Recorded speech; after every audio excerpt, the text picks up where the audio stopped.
மத்திய அதிமுக நெடுஞ்சாலையில் நகுலகமு மற்றும் நீலகமுக்கு இடையே எரிபொருள் தாங்கி ஊர்தி ஒன்றும் பாலஸ்தீனிய நீர்மூழ்கி வீதியில் கரம்பக்கெட்டிய பதில் வாங்குவ பகுதியில் பேருந்து யாழ்ப்பாணம் அரியாலை ஏவி வீதியில் புகையிரதத்துடன் மோதி பேருந்து விபத்துக்குள்ளானது.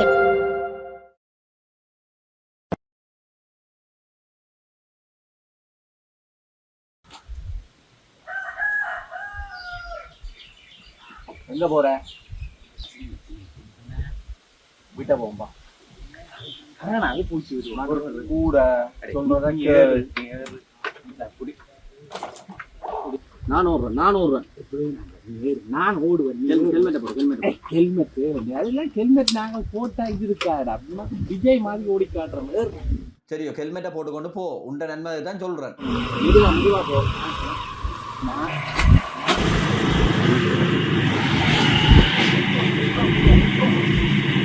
சொல்ற கேள்.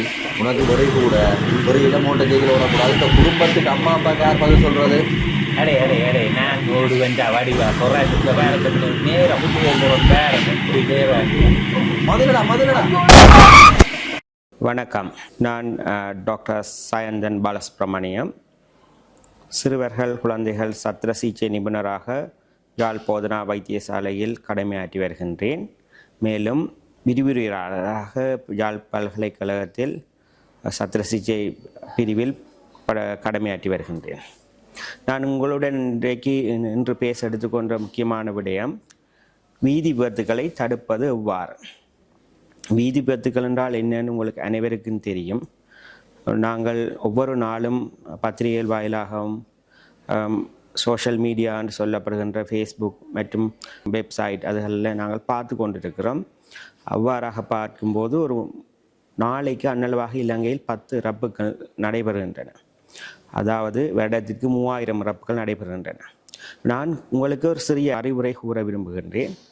நாங்கள் அனைவரும் வீதிகளை பாவிக்கும் போது சில கடைப்பாடுகளை நடைமுறைகளை மேற்கொள்ள வேண்டும். அதில் முதலாவதாக தலைக்கவசம் அணிந்து நாங்கள் பணியாற்ற வேண்டும். நாங்கள் பயணிக்கும் போது மோட்டார் பைக் எல்லாரும் பாவிக்கிற நாங்கள் பாவிக்கும் போது ஹெல்மெட் பாவிக்க வேண்டும். மேலும்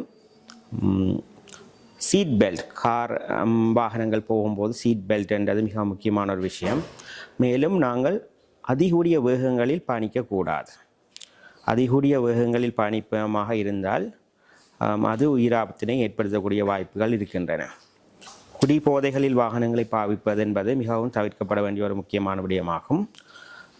இவ்வாறான அட்வைஸ்களை நாங்கள் உங்களுக்கு வழங்குவதன் மூலமாக உங்களுக்கு பாதுகாப்பு அறிவுறுத்தலை நான் சொல்கிறேன். நன்றி, வணக்கம். தொலைபேசியில் பேசியபடி வாகனம் செலுத்துதல், வீதியை கவனமின்றி கடத்தல், வீதி விதிமுறைகளை மதிக்காது அதிவேகமாக வாகனத்தை செலுத்துவதால் அதிகளவான வீதி விபத்துக்கள் ஏற்படுகின்றன. கடந்த 5 ஆண்டுகளாக இலங்கையில் இடம்பெற்ற வீதி விபத்துக்களை பார்க்கின்ற போது அவை அதிகரித்து வருவதை அவதானிக்க கூடியதாக உள்ளது. பல்வேறு வகையான வீதி பாதுகாப்பு திட்டங்கள் இருந்த போதிலும் வீதி விபத்துக்கள் மற்றும் இறப்பு விகிதம் அதிகரித்து வருவது கவலையளிக்கின்றது. சனத்தொகை மற்றும் நிலப்பரப்பின் விகிதத்தின் அடிப்படையில் தெற்காசியாவில் விபத்துக்கள் இடம்பெறும் வீதம் அதிகரித்து காணப்படும் நாடாக இலங்கை விளங்குகிறது. அனைவருக்கும் வணக்கம்.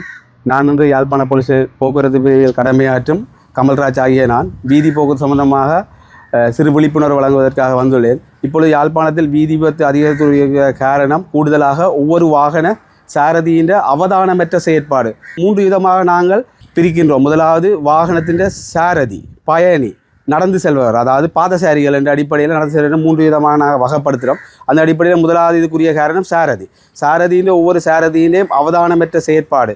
சாதாரணமாக சொல்ல கூடுதலாக யாழ்ப்பாணத்தில் வீதி விபத்துக்குரிய காரணம் முந்துருளி, அதாவது மோட்டார் சைக்கிளில் வைக்கிற சாரதிகள், அதாவது மோட்டார் வாகன சாரதிகள் பயணிக்கும் போது குறிப்பிட்ட இடத்துல இந்த மாதிரி வாகனம் செலுத்தணும்ன்றது அவதானம் பெற்ற செயற்படும். சாதாரணமாக ஒரு 4 சந்தி வரும்போது முதலாவதாக என்ன இருக்கணும், வலது பக்கமாக சட்டத்தை கடைப்பிடித்தல் வேணும். வலது பக்கமாக வாகனங்கள் இடம் கொடுத்தான் அவர் எத்திசைக்கு திரும்ப போகிறாருன்றதுக்குரிய சமிக்கை, வீதி சமிக்கை சிக்னலில் போட்டு அதுக்குரிய மாதிரி திருப்பினா தான் வீதி பின்னால் வர சாரதிக்கு அது சம்மந்தமாக தெளிவுத்தன்மை இருக்கும். நகரப்புறத்தில் எப்பொழுதுமே வாகனம் அதிக நெரிசலாகணும். அந்த இடத்துல நான் என்ன செய்யணும், இடது பக்கமாக வாகனத்தை செலுத்துவதற்கு முதலாவது கவனித்துக் கொள்வோம். இடது பக்கமாக செலுத்தி கொண்டு போனால் இலகுவாக பின்புறமான வாகன சாரதிகள் முந்திக் கொண்டும் இலகுவாகவும் பயணிப்பின.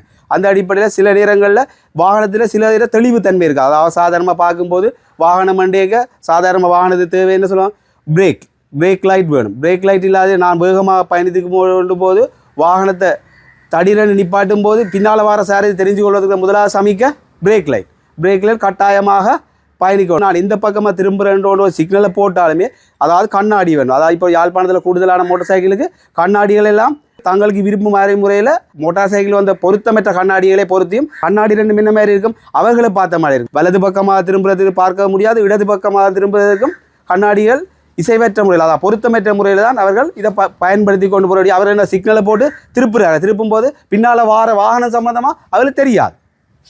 அந்த அடிப்படையில் என்ன டாக்டர் அவர் சொல்ல நான் சிக்னலை போட்டு தான் பின்னுக்கிற வார சாரதி மாதிரி தெளிவுத்தன்மை இருக்கா, அதனால் வீதி விபத்தை தடுக்க முடியாது. அந்த அடிப்படையில் போலீஸ் உத்தியோகத்தர் எவ்வளோ கடமையில் போக்குவரத்து கடமையில் தான் பொதுமக்களாகிய சாரதி பயணி நடந்து செல்பவர்கள் அவர்கள் 3 பேரும் ஒழுங்கான முறையில் எங்களுக்கு இலங்கைக்குரிய போக்குவரத்து சட்ட விதிமுறை கடைபிடித்தால் தான் இந்த வீதி விபத்தை இலகுவான முறையில் தவிர்த்து கொள்ள முடியும். அரச சொத்தை வீண்வெறியாதையும் தவிர்த்து கொள்வதற்கு முடியும். முன்பொரு காலத்தில் காணப்பட்டது குறிப்பிட்ட சில வாகனங்கள் மேலே, இப்பொழுது வாகனங்கள் சனத்தொகை அதிகரிக்கிற வாகனங்களும் அதிகரிக்கிற, வீதிகள் குறைவாக இருக்கிறபடியா சாரதிகள் ஒழுங்கான முறையில் வீதி போக்குவரத்து சமிக்கைகளுக்கு இசைவாக செயற்படால் வீதி விபத்து குறைய தவிர்க்க முடியும். நன்றி. பொருளாதார நெருக்கடி மிகுந்த காலப்பகுதியில் வீதி விபத்துகளால் பல பில்லியன் ரூபாய்கள் வீணாக்கப்படுகின்றன. இதனை தடுக்க நாம் அனைவரும் உறுதி பூண்ட வேண்டும். வளமான வாழ்விற்கு பாதுகாப்பான சாரதியத்தை கடைபிடிப்பதோடு வீதி விதிகளையும் பின்பற்றி நடப்போம்.